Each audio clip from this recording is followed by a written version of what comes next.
Esiet sveicināti raidījuma ciklā Uzzini pirms dodies, droša darba ceļvedis Eiropā. Mani sauc Andris Segliņš, esmu Nīderlandes valsts aģentūras Eiropas darba mobilitātes konsultants un šī raidījuma cikla vadītājs. Raidījumos mēs apskatām būtiskas lietas, kuras ir nepieciešams zināt pirms došanās uz ārvalstīm, tādas kā darba līguma slēgšana, darba meklēšana, reģistrācijas procedūras ierodoties valstī. Un katrs raidījums ir veltīts vienai valstī, un šodien mēs runāsim par Nīderlandi. Un uz sarunu esmu aicinājis Nīderlandes nodarbinātības dienesta Eiropas darba mobilitātes konsultantu Hani Eiversu. Hello, Hani. Hello, Andris. Good to see you. Yes, nice to see you. And I would like to start our conversation with some general overview of the labor market in the Netherlands. Netherlands is well known as a country for a strong agricultural sector, and is it still in the force? And maybe you have also some other important business sectors in the Netherlands. Yeah, we are still the agricultural sector, Andries, but we only have an unemployment rate of 3.5%. So for every 100 vacancies, there are for every 100 job seekers, there are 133 vacancies, and that points out our labor market. We only have a few surpluses, and that is in the administrative sector, concierges, and things like that. We are in need of a lot of other people, other professions. But it's a bit like the rest of Europe, but the agricultural sector has a lot of vacancies and a lot of seasonal vacancies. I will come to that later on, but seasonal vacancies are in harvesting flowers, harvesting fruits, harvesting vegetables, work in glass houses or plant nurseries and things like that. That are a lot of vacancies for, and a lot of, as I said, a lot of seasonal vacancies. Then we do have vacancies in the technical sector for welders, pipe fitters, engineers. I'm forgetting a few, operators, electricians, where we're even offering an education as an electrician. Then we have the healthcare sector, as a lot of other countries are also in need of nurses, specialists, veterinarians, and caretakers, caregivers. So that's care assistants more than that. And also in the tourism sector, the hospitality sector, we are now currently working with a project on the islands of the Netherlands. So in the northwest of the Netherlands and in the southwest of the Netherlands, we do have some islands. And we are working together with employers who offer accommodation, because we think that is, of course, very important when you come from abroad as a mobile worker. And then in that seasonal work, there are vacancies from 6 to 8 weeks, but also to 6 months, 8 months, and even a year. Yes, thank you. And we see that there is a quite wide range of demand for labor in the Netherlands nowadays, and the situation also in the labor market is quite good. Yes, then we go further, and if someone is interested in looking for a job and job opportunities in the Netherlands, then where to search for job opportunities? Maybe some web pages. Yeah, there are different options, of course, but I think easy is the EURES portal, where you can find the information in your own language, and a lot of time or in English, but you can translate the information. So that's the EURES portal. I think you have already spread the website of the EURES portal, the name. Werk.nl is our national website to find information and vacancies. There's information about working and living in the Netherlands in all, different languages, and also there's a movie, and I would recommend that one.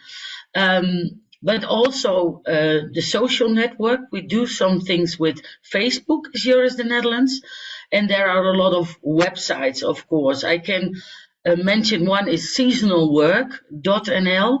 That is our cooperation with an umbrella organization, and also these employers are checked, and there is also accommodation. But you can also check Indeed, LinkedIn, Monsterboard, Stepstone. Those are the main websites, and also a personal network. If you already know somebody from Latvia who's already living in the Netherlands, always use that. A personal network trumps everything. Yeah, thank you. And we will put also on chat box your mentioned the websites. It will be easier for our viewers to know and check also these websites. I will certainly do that. Yeah. But maybe what I didn't mention is that sometimes you have forums, and there might be, I couldn't find it yet, but there might be forums of people from Latvia who are already living in the Netherlands, and that would be also a personal network that trumps everything, I think. Yes, personal networks are still very important. Strong, yes. Yeah, and strong, yes. Yes. Yes, then if we have found some vacancy, then of course we have to apply for a job, and how to prepare a good resume, and what is maybe common things if we apply for a job in the Netherlands. Yeah, it depends on the kind of job you are applying for. But first, I would tell everybody to have an email address that is a bit business-like. So not like Joker22 or funny guy 67 or something like that. Make it a bit business-like. And again, it depends on the vacancy and the job you are applying for. But a CV should be not more than 2 A4, so that it's easy to read, and it can also be with just words. It doesn't have to be with sentences, as long as it makes clear what you have done, what your tasks were in your last work or work before that. We prefer an achronical oversight of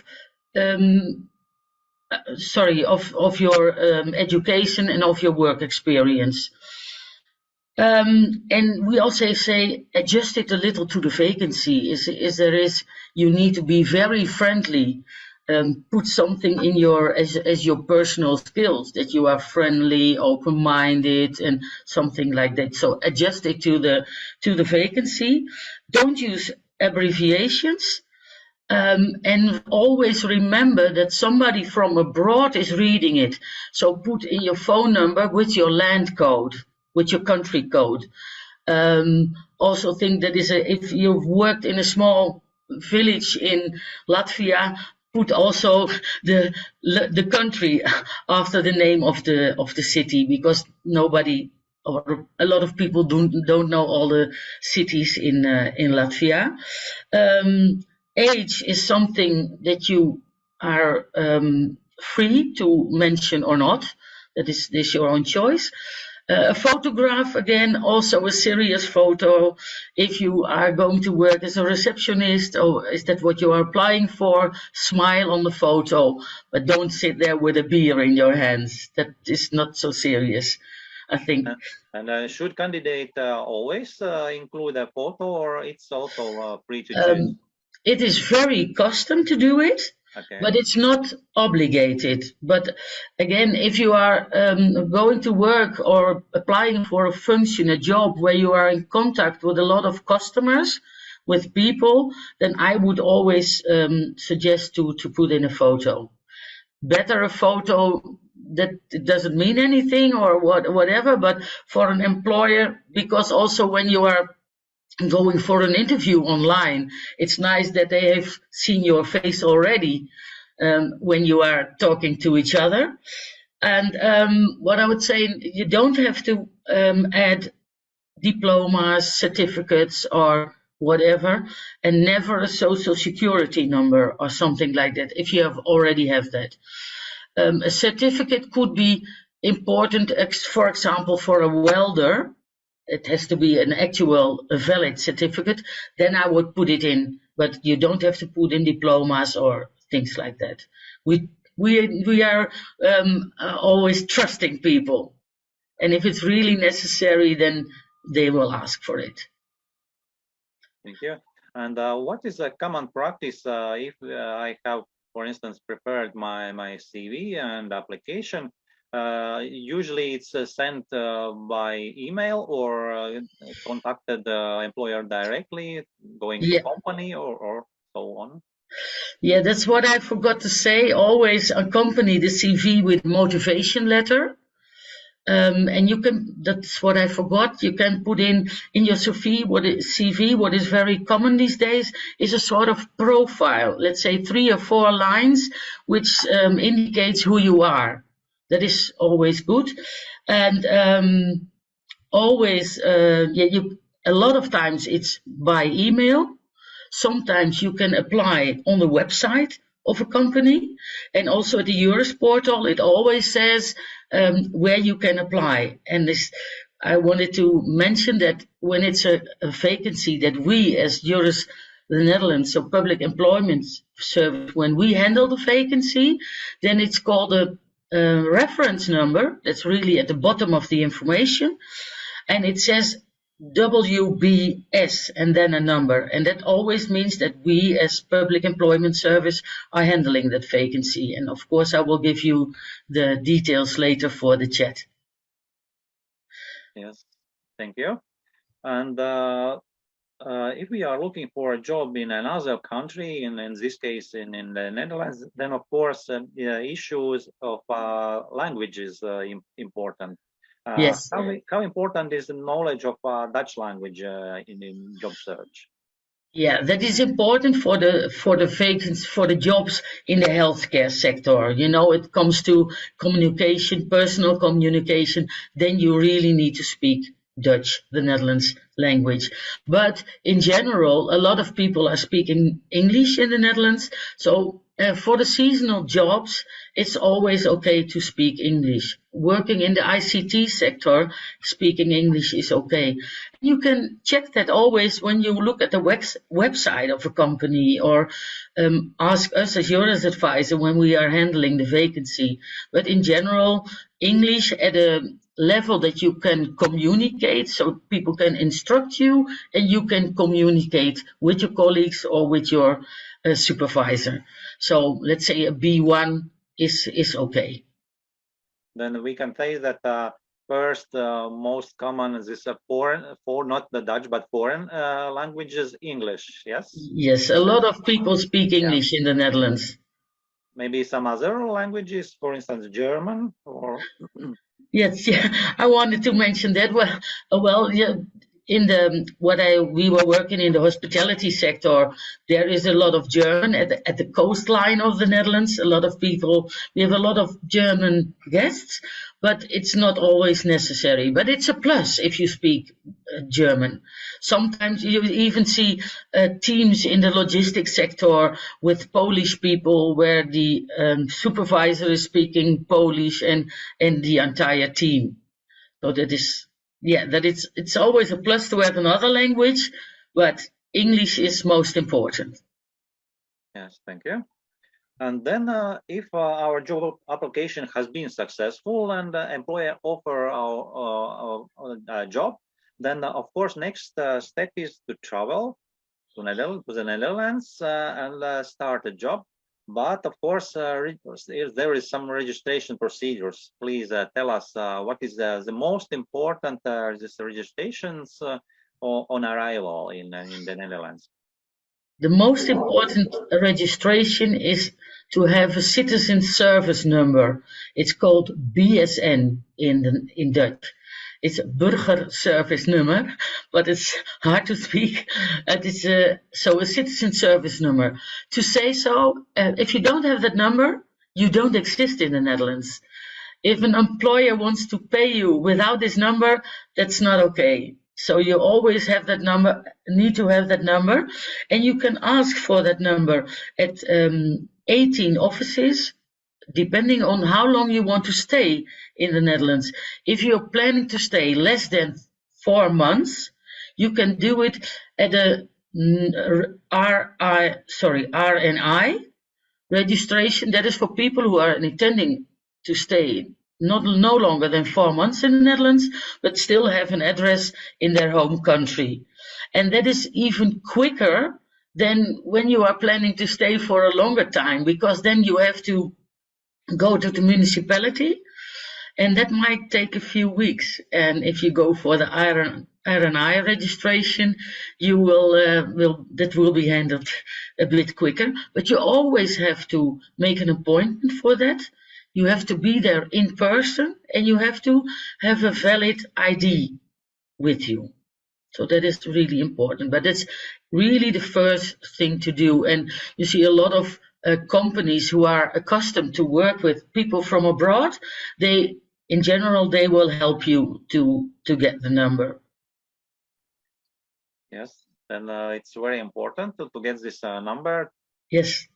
To legally work and then get also some social security, of course. Yeah, it's for social security reasons and also for tax reasons. Yeah.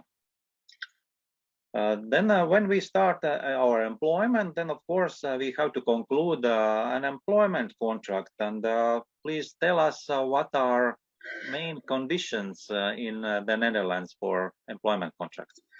We do have a lot of temp agencies in the Netherlands. I will come to that later on. But in general, we say no before you go. So have a contract in a language you can understand. I can understand that an employer cannot translate it in the Latvian language. But if you come to the Netherlands, you need to speak English. So in English, it would be okay. At least that you as employee understand what this contract means. That is the most important thing, and have it before you go, as well as to know that you have an accommodation. I always say we have a lot of bridges in Amsterdam, but they are not made for sleeping under. So you need to have accommodation. That is the most important thing. Contracts differ per sector.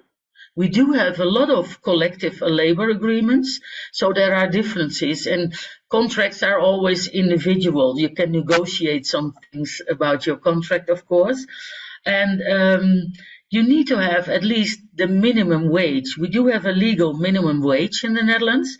It's about 1,934 euros per month gross, and in general a working week is about 38 to 40 hours. In your contract needs to be, we do have 6 official holidays in the national holidays in the Netherlands, but you also need to have 5 to 4 weeks of holidays per year.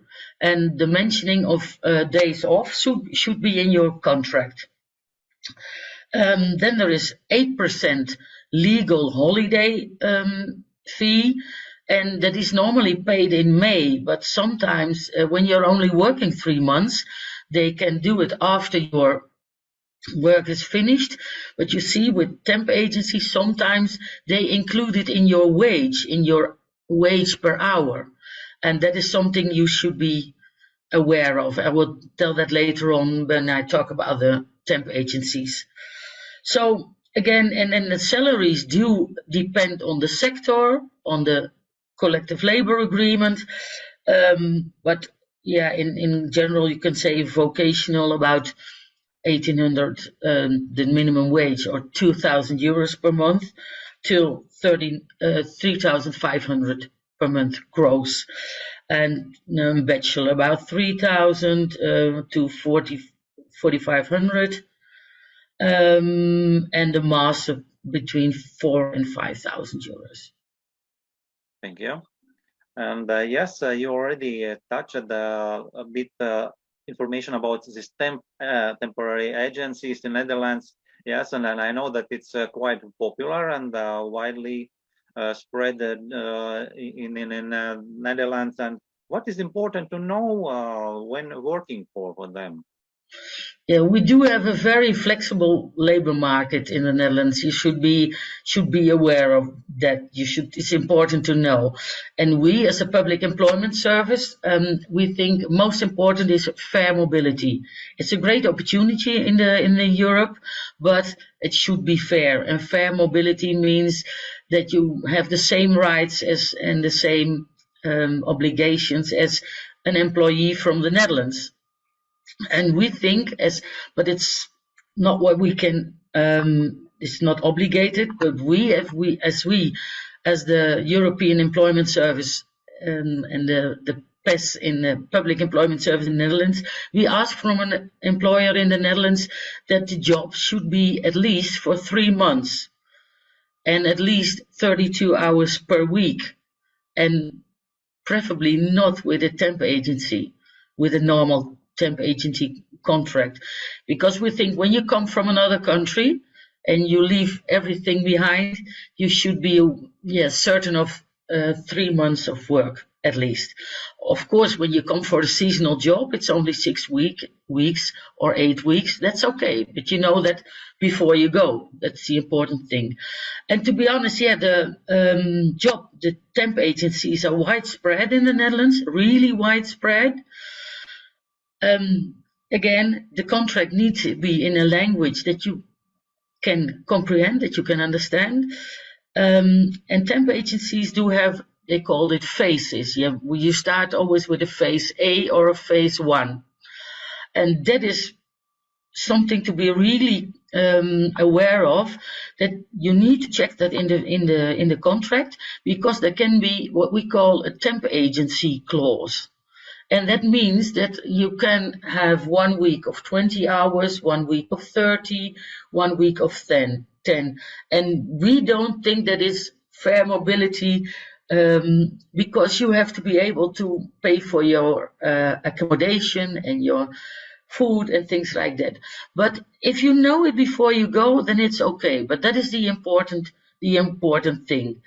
Check in the contract if hours are guaranteed. What is the salary? Does it include the holiday fees? Because then your salary looks a little higher, because that is already included, that 8% per year. So that might make a difference. Have a good description of the work. Also know what your work location is, and how is the transport for your work location to your accommodation, because that is a plus point of job temp agencies. In general they always offer accommodation. Is there a compensation for the travel? Because traveling from the accommodation to work, when it takes 2 hours, what sometimes happens in this small country, then you should know if partly it is working hours. Always ask for which employer, because the temp agency sends you to a certain employer. So again, know before you go, know where you are coming from. You can always check if the temp agency is a member of the umbrella organizations like ABU and NBBU. That means that things are guaranteed how they are handled by this temp agency. It's not obligated to be a member, but it's a sort of guarantee. So if somebody wants to apply, I would always check if they are a member of that umbrella organization, because they also have collective labor agreements, and often translated on their website. So that is quite important. And we always send people, if they are applying via us, a sort of a handout with all this information in this, and where you can check this information. But again, know before you go, and we always advise that your housing accommodation is separate from your working contract, from your labor contract. Yes, then the suggestion is if we plan to work for temporary agencies, always check all information included in employment agreement and all other details. Yeah, and Yeah, and always you can always ask us as your advisor or you as your advisor to give some advice. We're not lawyers, but we can check some things for you. Yes, then when we are going to work for another country, then of course one thing is to find a job. Another thing is to find a housing. And you already said that some companies offer some housing possibilities, but if a person has to find some housing, then where to search and how to do it in the Netherlands? Yeah, we call it the Randstad, and that means Amsterdam, The Hague, Rotterdam, Utrecht. These are the places where it is really, really hard to find accommodation. When you find it, it is really, really expensive. So think about work in another part of the country, and it's housing is nearly everywhere difficult, but in this Randstad, so the western part of the Netherlands, it's really, really difficult. But as I mentioned, on the islands in the north and in the southwest, we work for this project this summer. We work with employers who offer accommodation. But you can look for accommodation if you already know somebody in the Netherlands. Again, personal network is really, really important. And it has to match with your work. You know, when your job is for, let's say, 6 months or a year, there's another sort of accommodation than when you're only coming for 6 weeks in the agricultural sector. But there are a lot of ways to find it. As I said, networks, but also we still have newspapers. Sometimes it's offered there. But in general, I would say ask the employer for help. Sometimes the employer says, we have accommodation for you, we'll put you in a hotel for a few weeks, and then colleagues and the employer will help you in general, they will help you to find some accommodation. But it's quite difficult. It's really a point in the Netherlands. And there are also websites, and I think later on I can name some companies or big companies where you can find accommodation. But again, could be quite cheap. Quite expensive.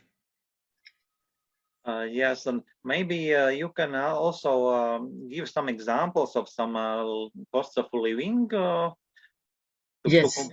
compare our prices and then your prices. Yeah, to be honest, we are a lot more expensive than you are, but take in consideration that the wages are higher, of course. But there is a lot to do in the Netherlands. A colleague of mine used to name the hamburger index, but I couldn't find the cost of the hamburger in Latvia. But sorry. But if you say again, and also in the west of the Netherlands, it's a bit more expensive than in the eastern, northern, southern part. But let's say milk is €1.35. Bread, so in general, average. Bread, if you have from the bakery, then it's about €2.30. Eggs, 10 eggs are about €3 or €4. Boneless chicken, 500 grams, it's about €10. Cheese, we have a lot of cheese, but I think it's very expensive, but it's about 500 grams, which costs you about €6. And a cinema, for example, is €8 to €11.50. So there is a bit of, we are more pricey. It's about 35%, sometimes to 50% more expensive than in Latvia. I'm sorry, it's not another way. But again, the wages are the same. Are higher. Yeah, but it's good to know and to be prepared. Yes, and what I didn't mention before, sorry, I forgot, when you have a contract with a temp agency, sometimes the health insurance is included. But if it's not, you have to, because in general, health insurance, you have to pay privately, and it's about €135 per month average. That is also a reason why our salary is higher. But it's a personal insurance, private insurance. Yes, thank you, Hannah. And at the end of our conversation, I would like to ask a question, why to choose the Netherlands as a country for living and working? Yes, I would say if you were going to work here for a longer period of time, it would be the balance of life and work. But if you're only coming for 6-8 weeks or 3 months, then it's a bit hard to find that balance, I think, because you don't want to work a lot, I think. But we are quite open-minded, and the working culture, there is not a lot of hierarchy. So if you have a meeting with your colleagues, everybody is expected to contribute. We do say you don't, in English there is not a difference, but we have a difference of the polite form of you and a more social form of you, and that's really often used. I can name my manager on a first name base. I think we are multicultural, and I think in general quite social. We're interested in other cultures, and in general conditions in the Netherlands are quite good arranged. We do have a good infrastructure, quite well organized. I won't say everything, but it's quite well organized, like healthcare, social systems, education, and as I mentioned, infrastructure is okay, I think. And we do have different weathers. We do have seasons as the weather. Thank you, Hannah, for interesting and useful information. Un paldies arī mūsu skatītājiem, ka pievienojāties mūsu raidījumam. Un, ja jums ir nepieciešama papildus informācija par darbu meklēšanu citās Eiropas valstīs, tāpat par sociālo drošību, dodoties uz citām Eiropas valstīm starpvalstu nodokļiem vai arī atgriežoties pēc tam no ārvalstīm, tad noteikti varat skatīties mūsu NVA mājaslapā, EURES sadaļā, un, ja nepieciešama jau tāda individuālāka un detalizētāka informācija, noteikti varat kontaktēties ar mūsu Nodarbinātības valsts aģentūras EURES konsultantiem. Paldies vēlreiz Hannai un skatītājiem, un uz tikšanos nākošajā raidījumā. Paldies!